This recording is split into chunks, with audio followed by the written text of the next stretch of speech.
Hello everyone, welcome back to my mini vlog. তো পুকুরটা ছেঁচে দেওয়া হবে বলে 2-3 দিন ধরে জল কমানো হচ্ছে, আর ওই জন্য পুকুরের মাছগুলো পাল্টে পাল্টে এই পুকুরে পাল্টে দেওয়া হচ্ছে, আর কিছু মাছ নেওয়া হচ্ছে দুপুরে রান্না হবে বলে। তো দুপুরে রান্নাবান্না করে খাওয়া দাওয়া হয়ে গিয়েছে। আজ আমার বাড়ির এখানে আছে আজকের অনুষ্ঠান, সিরিয়াল আর্টিস্ট আসবে, তাই জন্য আমার বাড়িতে প্রচুর কুটুম, দিদি মাসিরা সবাই এসে, মা বাবারা দাদাদেরকে ডেকেছিলাম, দুপুর থেকে এসেছিলো। তো তারপরে রাত্রে খাওয়া দাওয়া সবাই সেরে নিয়ে চলে এসেছি মেলায়।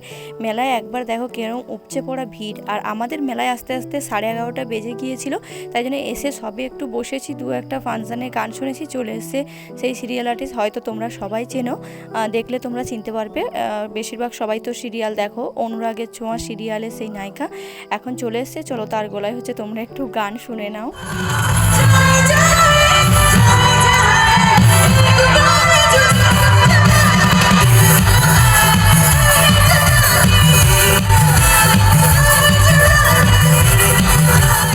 ভিড়ের মধ্যে হচ্ছে আমরা তো জায়গা পাইনি, একটা পাড়ের মধ্যে একটু জায়গা পেয়েছিলাম, সেখান থেকে নায়িকাটা ওঠার পরে একটু ফাঁকা হতে সামনে এগিয়ে গিয়ে দেখে তারপরে আমরা বাড়ি ফিরে এসেছিলাম। দেখা হচ্ছে নেক্সট ভিডিওতে।